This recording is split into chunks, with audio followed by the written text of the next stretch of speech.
Καλησπέρα σας κυρίες και κύριοι, φίλοι και φίλες. Καλώς ήρθατε και σήμερα στο απογευματινό μας μαγκαζίνο. Η αλήθεια είναι ότι το χαμόγελο σήμερα έχει παγώσει στα χείλη μας.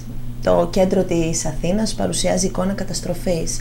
Παγκάκια σπασμένα, πεζοδρόμια ξυλωμένα, προσώψεις τραπεζών και ξενοδοχείων κατεστραμμένες, φωτεινοί σηματοδότες, ακόμη και ψυγεία περιπτέρων σπασμένα.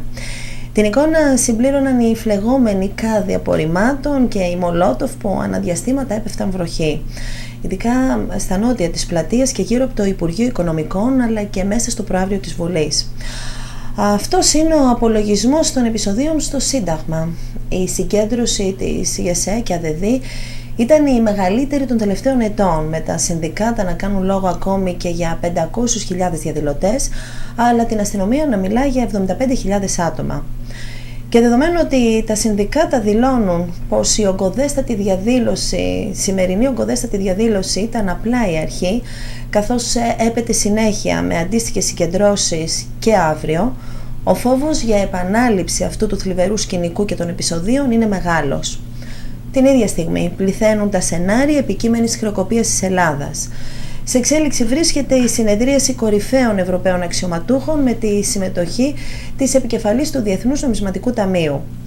Στη συνεδρίαση, στην οποία συμμετέχουν μεταξύ άλλων η Γερμανίδα καγκελάριος Άγγελα Μέρκελ, ο πρόεδρος της Γαλλίας Νικολά Σαρκοζή, ο πρόεδρος της Ευρωπαϊκής Κεντρικής Τράπεζας Ζαν Κλοντ Τρισέ και ο πρόεδρος της Ευρωπαϊκής Επιτροπής Ζωζέ Μανουέλ Μπαρόζο, καταβάλλεται προσπάθεια συγκλήσεων για καθόδη θέματα όπως η ενίσχυση του μηχανισμού στήριξης και η απομείωση του ελληνικού χρέους. Η ανάγκη συνεργασίας, ομοψυχίας, συσπήρωσης και συνευθύνης την ώρα που η χώρα βρίσκεται μπροστά στις μεγαλύτερες και δυσκολότερες αποφάσεις είναι μεγαλύτερη από ποτέ. Τις εξελίξεις αυτές, αλλά και άλλα θέματα που αφορούν την ελληνική μας κοινότητα στο Τορόντο και την παροικία μας, θα συζητήσουμε σήμερα με τον εκπρόσωπο της ελληνικής κυβέρνησης στο Τορόντο, το πρόξενό μας, το γενικό μας πρόξενο, τον Δημήτρη Αζεμόπουλο. Καλησπέρα Δημήτρη. Καλησπέρα Νατάσα. Και τον δεύτερο αντιπρόεδρο της ελληνικής μας κοινότητας, τον κύριο Μιχάλη Μουρατίδη. Καλησπέρα σας κύριε Μουρατίδη. Να είστε καλά. Λοιπόν, να ξεκινήσουμε από τα επεισόδια. Όλοι φυσικά είμαστε στενοχωρημένοι με όσα γίνονται. Τα παρακολουθούμε με πολύ μεγάλη αγωνία, ταυτόχρονα θλίψη. Περιμένουμε να δούμε την επόμενη μέρα τα σενάρια πολλά και ποικίλα που έρχονται από διάφορες πλευρές και μία φωνή παραμυθείας είναι αυτή που έχουμε ανάγκη. Και εσύ είσαι ο κατάλληλος σχολιαστής των γεγονότων, γιατί εκπροσωπείς και την κυβέρνηση, γιατί γνωρίζεις τα πράγματα, γιατί ξέρεις την αγωνία μας, τη βιώνεις την αγωνία μας και γιατί ταυτόχρονα είσαι και ένας πομπός μηνυμάτων που, για να μην πω όλες τις φορές, τις περισσότερες φορές, είναι τα μηνύματα αυτά που μας δίνουν κουράγιο. Νατάσα, μου σε ευχαριστώ που με κάλεσε σήμερα στην εκπομπή. Ευχαριστώ και τον κύριο Μανιατάκο που με αφήνει και έρχομαι στην εκπομπή σας και εκπέμπω αυτά τα μηνύματα. Σήμερα το μήνυμα, μάλιστα έχω την τύχη να το εκπέμψω μαζί με έναν άνθρωπο τον οποίο εκτιμώ βαθύτατα, έναν άνθρωπο που θεωρώ μέντορα μου, τον κύριο Μουρατίδη, με τον οποίο έχω μια άριστη συνεργασία από την πρώτη στιγμή που πάτησα το πόδι μου στον Καναδά και έτσι θα είναι μέχρι το τέλος. Και ίσως και όταν θα έχω φύγει από τον Καναδά, ο κύριος Μιχάλης πάντα θα μου στέλνει τα δικά του μηνύματα, τα σοφά μηνύματα του. Θα ήθελα να πω λοιπόν ότι σήμερα είναι επιλογή μου συνειδητή που βρίσκομαι εδώ, γιατί θέλω πράγματι να περάσω διάφορα μηνύματα σε μια ομογένεια η οποία γνωρίζω ότι λατρεύει την Ελλάδα και η οποία στηρίζει την Ελλάδα ιδίως στις δύσκολες στιγμές της. Πράγματι από το πρωί στο και πριν να ξεκινήσει η εκπομπή ξύπνησα νωρίς τα χαράματα, πριν τα χαράματα μάλιστα, για να παρακολουθήσω κι εγώ μέσα από το ίντερνετ, μέσα από το διαδίκτυο αυτές τις εικόνες που ζει και βιώνει η Ελλάδα μας. Το κέντρο της Αθήνας, εκεί που έχω το σπίτι μου, εκεί που μεγάλωσα, εκεί που περπατήσαμε όλοι κάποια στιγμή. Οι εικόνες αυτές είναι εικόνες που μας θλίβουν, ιδίως εικόνες οι οποίες ξεφεύγουν από την συμπεριφορά που περιμένει ένας από τον Έλληνα, τους Έλληνες, όταν βλέπουμε δηλαδή το φυλάκιο έξω από το μνημείο του αγνώστου στρατιώτη να παίρνει φωτιά. Ναι. Αυτό δεν νομίζω ότι είναι κάτι που μπορεί να το δεχθεί οποιοσδήποτε Έλληνας απανταχού της γης. Και πολύ περισσότερο εγώ, εσείς, Μιχάλης, οι πάντες που ξέρουμε τι συμβολίζει το μνημείο του αγνώστου στρατιώτη. Παράλληλα, αυτές οι εικόνες, οι οποίες όπως είπες πολύ σωστά κάνουν το γύρο της γης, είναι και ένα χαρτί, μια φωτογραφία που θα πάρει ο Έλληνας Πρωθυπουργός στην τσάντα του όταν θα πάει για να μιλήσει με τους ομολόγους του σε λίγες μέρες, μεθαύριο δηλαδή, στο εξωτερικό, θέλοντας να τους περάσει το μήνυμα ότι η Ελλάδα έχει κάνει όλες τις θυσίες που μπορεί να κάνει και ότι πλέον πρέπει να σταματήσουν να μας ζητάνε όλο και περισσότερα. You're listening to CHTO, AM 1690, Toronto. Visit our website at www.am1690.ca. Και παρακολουθώντας αυτές τις εξελίξεις, ποιο είναι το μήνυμα που θα ήθελες να περάσεις αυτή τη στιγμή? Το μήνυμα, μάλλον αυτή η εντύπωση που έχω είναι ότι στην Ελλάδα θα πρέπει όλοι μαζί να κάτσουν να συζητήσουν, να κτιστούν γέφυρες. Αυτή τη στιγμή δεν υπάρχουν γέφυρες, δεν υπάρχουν φωνές, δηλαδή μιλάς στον τοίχο, δεν σε ακούει κανείς. Υπάρχει μια ένα χάος. Ο κόσμος, πραγματικά, γιατί πρέπει να είμαστε και ειλικρινείς, ο κόσμος έχει γονατίσει από τις θυσίες που έχει κάνει, είναι απίθανες θυσίες του ελληνικού λαού. Η κυβέρνηση βρίσκεται με την πλάτη στον τοίχο από τα συνεχή αιτήματα του εξωτερικού. Κάντε αυτό, κάντε εκείνο. Δεν προχωράμε, δεν θα γίνει τίποτα. Έχουν γίνει και λάθη, πολλά και σοβαρά. Κοίταξε, νομίζω ότι δεν θα μπορούσε ένας εκπρόσωπος ελληνικής πολιτείας να μιλήσει για λάθη. Εγώ αυτό που βλέπω είναι ότι έχει κάνει τεράστια βήματα η Ελλάδα. Τα βήματα αυτά δεν έγιναν τυχαία. Τα βήματα αυτά έγιναν με θυσίες και αποφάσεις που πάρθηκαν. Σκληρές αποφάσεις. Ποιος πήρε τις αποφάσεις? Τις αποφάσεις παίρνει η κυβέρνηση. Και σε ποιον αντανακλούν οι αποφάσεις? Στον ελληνικό λαό. Ποιος κάνει τις θυσίες? Τις κάνει ο ελληνικός λαός. Λοιπόν, πρέπει να τα βλέπουμε όλα, πρέπει να είμαστε δίκαιοι. Κύριε και ακόμα και να δεχτούμε ότι γίναν κάποια λάθη. Ναι. Θα πρέπει να πούμε ότι τα γεγονότα αυτά που καταστρέφουν την πατρίδα και δίνουν μια εικόνα στο εξωτερικό. Τραγική. Τι όφελος φέρνει για να γίνει καλύτερη η Ελλάδα? Μα τα λάθη αφορούν και στις δύο πλευρές. Ναι. Δεν αφορούν μόνο την πολιτεία. Κοιτάξτε, εγώ θα έλεγα ότι η εικόνα αυτή όταν κάνει το γύρο του κόσμου και πολλαπλασιάζεται. Λοιπόν, και φυσικά ο λόγος τον οποίο προσθέτουν οι αυτοί που δεν μας αγαπούν και πολύ, λοιπόν, μέσα στις εικόνες, θεωρώ ότι κάνουμε ζημιά ουσιαστικά στην Ελλάδα και στους Έλληνες, τους Ελλαδίτες Έλληνες. Και θα έλεγα σε αυτό το σημείο θα πρέπει εμείς οι απόδημοι να παίξουμε ένα σημαντικό ρόλο. Ένα πολύ σημαντικό ρόλο. Γιατί θα πρέπει εμείς να ενημερώσουμε ότι αυτά δεν είναι η πραγματική εικόνα της Ελλάδος. Δεν γίνεται μια προσπάθεια στην Ελλάδα να καλυτερεύσει η Ελλάδα. Γίνεται μια προσπάθεια η Ελλάδα να πετύχει τους στόχους. Και θα τους πετύχουμε τους στόχους μόνο αν έχουμε γέφυρες. Γέφυρες επικοινωνίας στην Ελλάδα. Να μιλάμε, να ακούμε τον άλλον.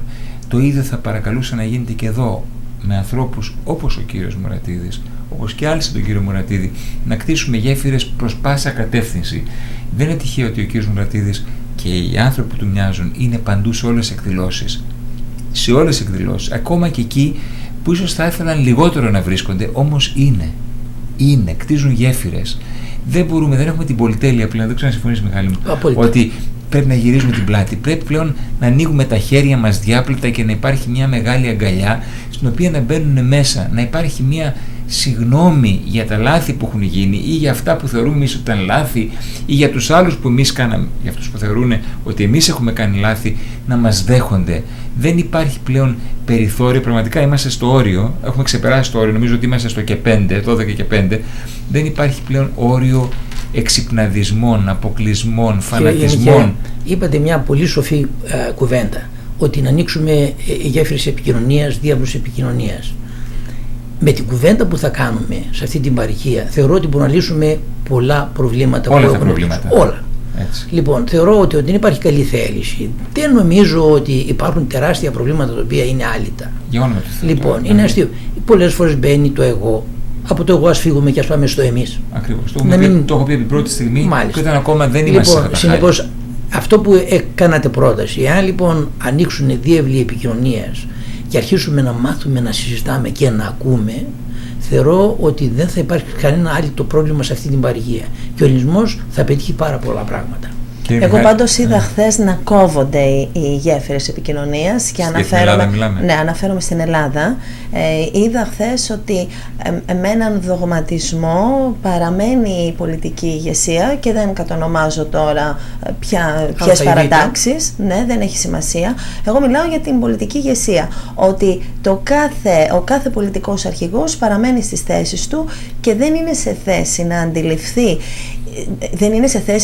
Δεν θέλει να αντιληφθεί την κρισιμότητα των καταστάσεων και δεν υπάρχει αυτή η ομοψυχία. Δεν υπάρχει αυτό το κοινό μέτωπο για να πάμε ως Ελλάδα και όχι ως κυβέρνηση μόνο, αλλά ως Ελλάδα να διεκδικήσουμε τα δικιά μας, να καταφέρουμε να επιβιώσουμε, να καταφέρουμε να περάσουμε προτάσεις και εν πάση περιπτώσει να καθίσουμε στο τραπέζι ως ίσο προς ίσο. Μπορεί τα οικονομικά προβλήματα αυτόματα να σου μειώνουν έναν βαθμό επιχειρηματολογίας.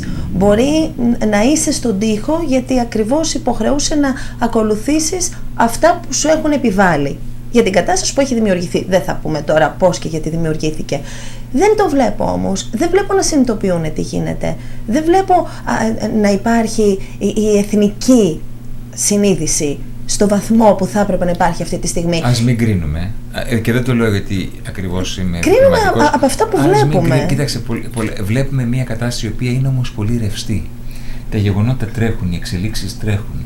Αυτή τη στιγμή, ξέρεις, νομίζω ότι τα μηνύματα που έρχονται από κάθε πλευρά της Ελλάδας, δηλαδή πλέον αυτό που έγινε στην Αθήνα έγινε σε μικρότερο βαθμό βεβαίως στη Θεσσαλονίκη, σε όλες τις άλλες πόλεις της Ελλάδας. Δεν έγινε μόνο στην Αθήνα. Τα μηνύματα που έρχονται πλέον στο κέντρο, εκεί που λαμβάνονται οι πολιτικές αποφάσεις, είτε είναι στο επίπεδο της κυβέρνησης, είτε στο επίπεδο των πολιτικών κομμάτων, είναι συγκεκριμένα μηνύματα. Νομίζω ότι ο κόσμος θέλει μια ενιαία φωνή της Ελλάδας. Ακριβώς. Αυτό λοιπόν.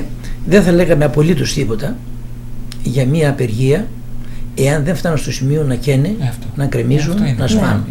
Αυτό είναι όχλος πια. Αυτό πλέον δείχνει το επίπεδο πολιτισμού μας. Έτσι. Και ο Έλληνας θέλω να πιστεύω ότι έχει πολιτισμό. Νομίζω ότι η συντηρητική πλειοψηφία των Ελλήνων, και δεν κάνω πολιτική αυτή τη στιγμή, απλώς λέω το κοινό συναίσθημα, ίσως διερμηνεύω το κοινό συναίσθημα, η συντριπτική πλειοψηφία των Ελλήνων, και πιστέψτε με, έχω πλήρη επίγνωση του τι λέω, καταδικάζει τα γεγονότα αυτά πραγματικά της φθοράς ξένης περιουσίας για μια συντεχνιακή ίσως αντίληψη.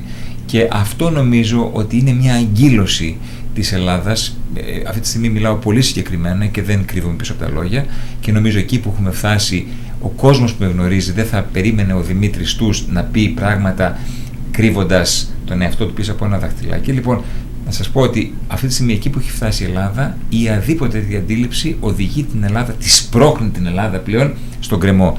Η Ελλάδα κρέμεται από ένα κλαδί και εμείς πρέπει να ξεχάσουμε, όπως είπε πολύ σωστά εδώ ο κύριος Μουρατίδης, την συντεχνιακή αντίληψη, τα ατομικά μας συμφέροντα, και να δούμε πλέον πώς θα την ανασύρουμε την Ελλάδα, θα την τραβήξουμε όλη την Ελλάδα μαζί προς τα πάνω, να μην πέσει στον κρεμό. Κρέμεται από ένα κλαδί που έχει κοπεί το κλαδί και είναι πραγματικά στον αέρα το κράτος.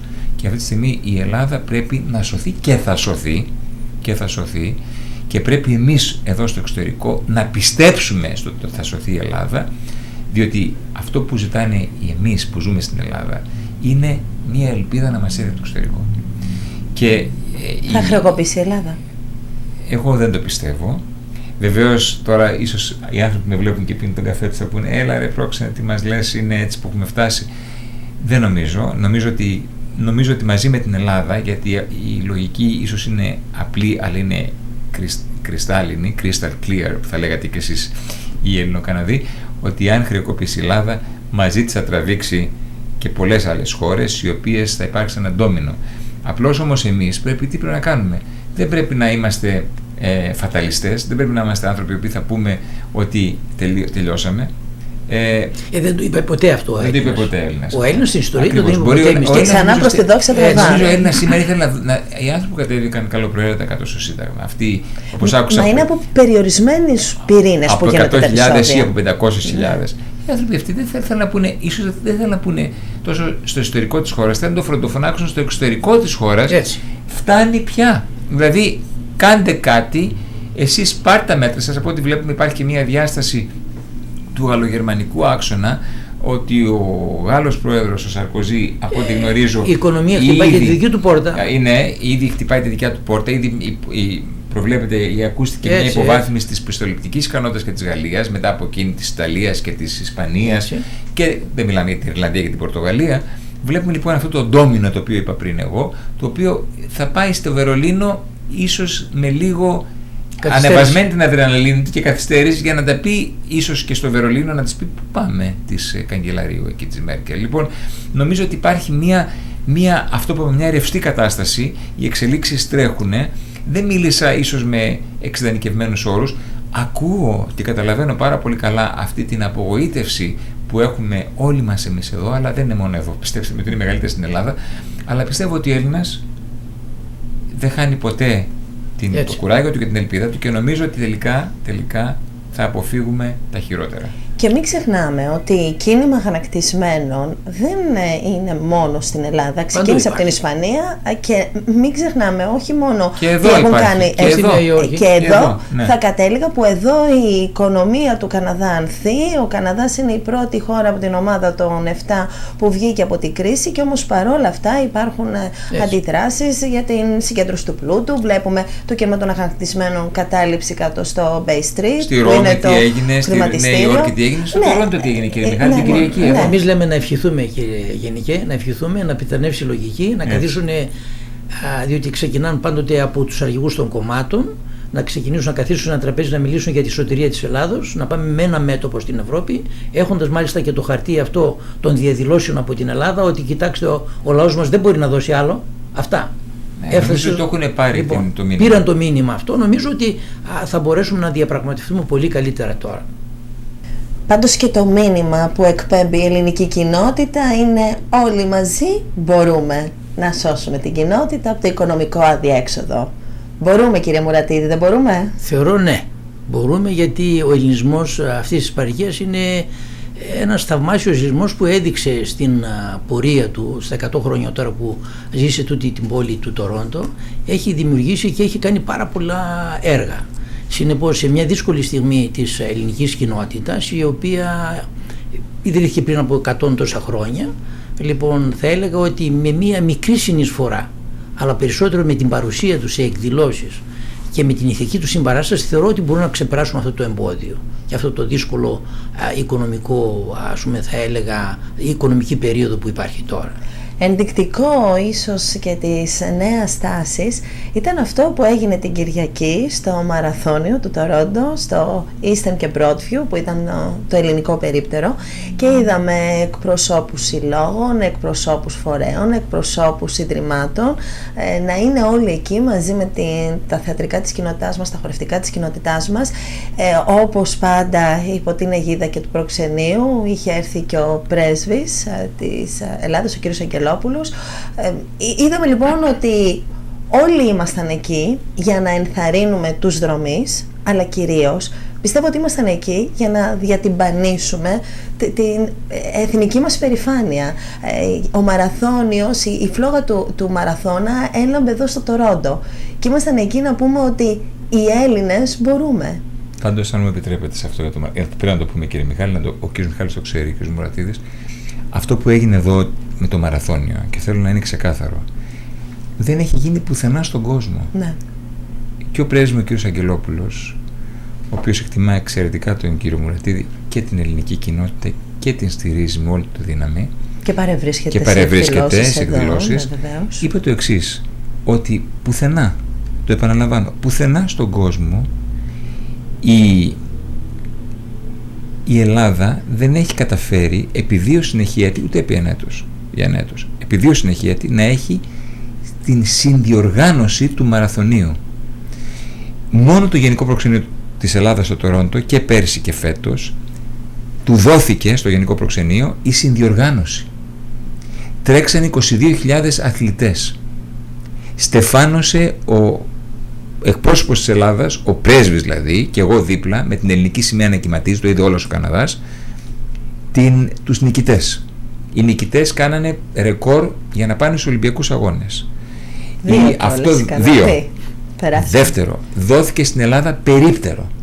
Ξέρετε κύριε Γενική, ναι. μαραθώνοι γίνονται πάρα πολύ στον κόσμο, αλλά με τέτοιο χαρακτήρα που να προβάλλουν την Ελλάδα δεν γίνεται πουθενά.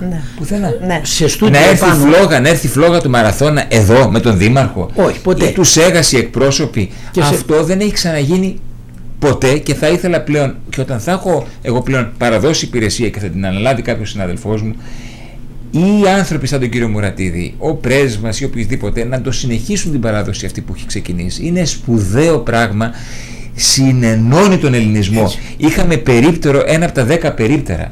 Τρέξαν δρομείς με την Ελληνική Επιτροπή που είχε σχηματιστεί, στην οποία συμμετείχαν οι πάντες, η κοινότητά μας, η ελληνική κοινότητα Τορόντο, το ΣΑΕ, το Γεροκομείο, οι εκκλησίες του Μάρκαμ και του Προφητηλία, το Hellenic Hope. Και αυτοί οι άνθρωποι στέλναν δρομείς και βγάλανε χρήματα τα οποία δόθηκαν για τους πιο αγαθοεργούς σκοπούς. Γράφτηκε στο Globe and Mail, γράφτηκε στο Toronto Star, στις μεγαλύτερες εφημερίδες.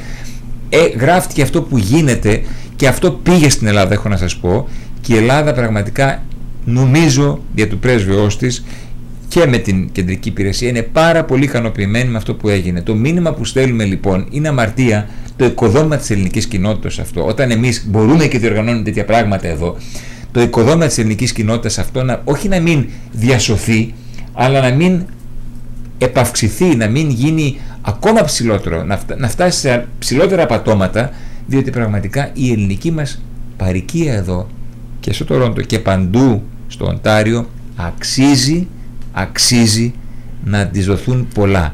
Να της δοθούν πολλά μόνο αν κάνει τη φωνή της πιο δυνατή. Ναι, κύριε Ξέρετε κύριε Γενικέ, παρόλο την οικονομική δυσχέρεια που υπάρχει στην ελληνική κοινότητα, δεν κόψαμε κανένα πρόγραμμα. Όλα τα προγράμματα υπάρχουν, το έχετε συζητήσει κι άλλη φορά. Και θεωρώ ότι πρέπει να το αναφέρω. Και το γεγονός ότι δεν έχουμε κόψει κανένα απολύτως πρόγραμμα, ο κόσμος θα πρέπει να αγκαλιάσει αυτό το Διοικητικό Συμβούλιο πολύ περισσότερο. Ακριβώς.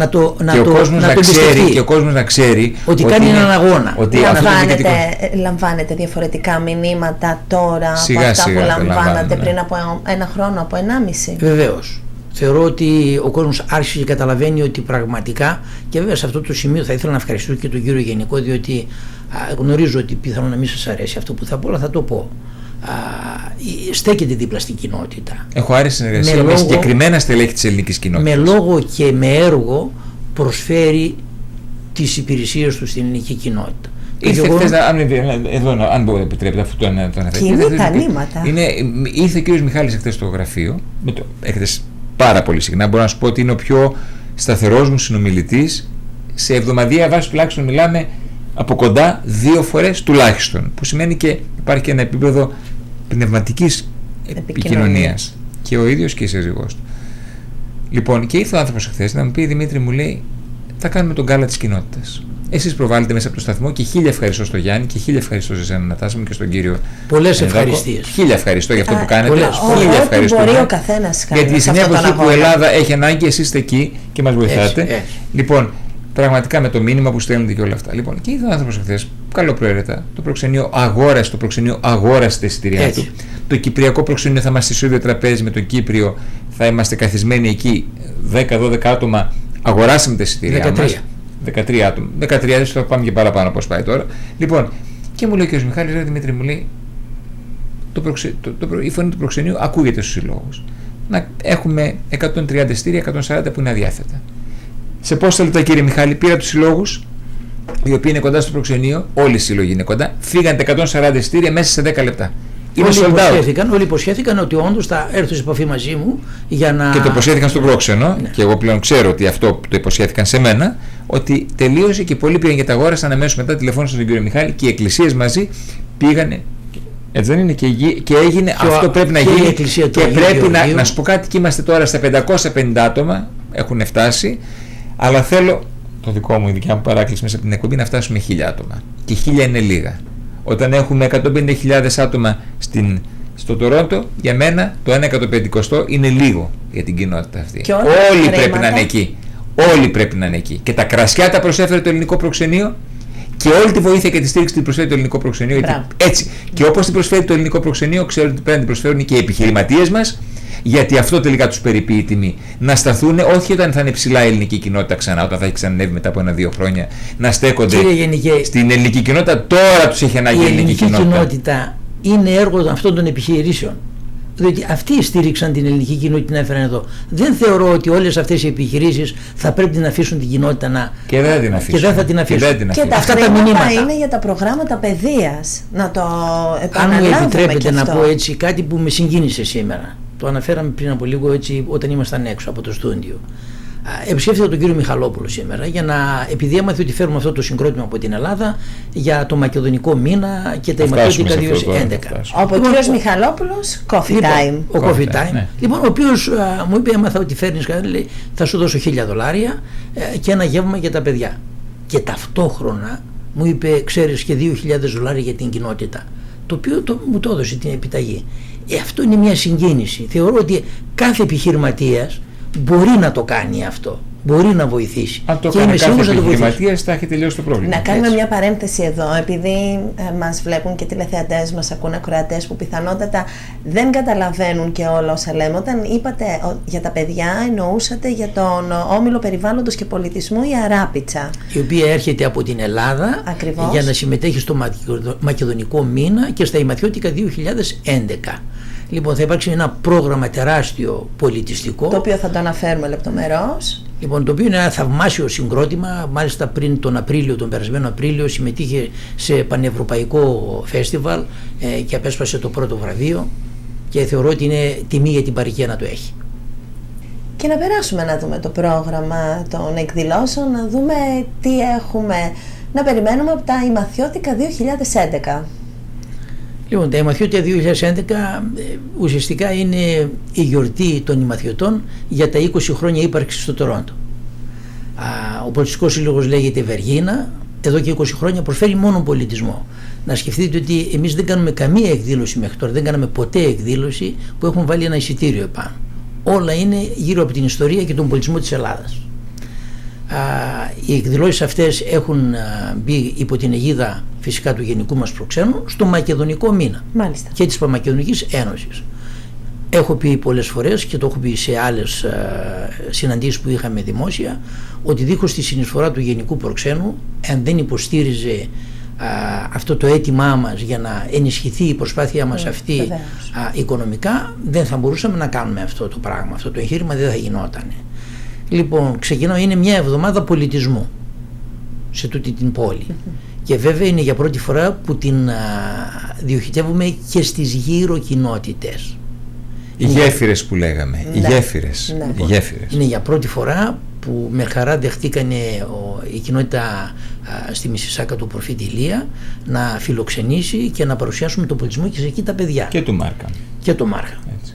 Λοιπόν, είναι η πρώτη φορά που ο χοροδιδάσκαλος που θα έρθει με το χορευτικό συγκρότημα για τα παιδιά όλα αυτά τα χορευτικά της πόλης μας θα τα κάνει ένα σεμινάριο γύρω από τους ελληνικούς χορούς. Καταπληκτικό. Ναι. Λοιπόν, έχουμε μακεδονική βραδιά, έχουμε η μαθιώτικη βενγκέρα και βέβαια κορύφωμα όλης αυτής της εβδομάδας είναι η εκδήλωση στο Δημαρχείο.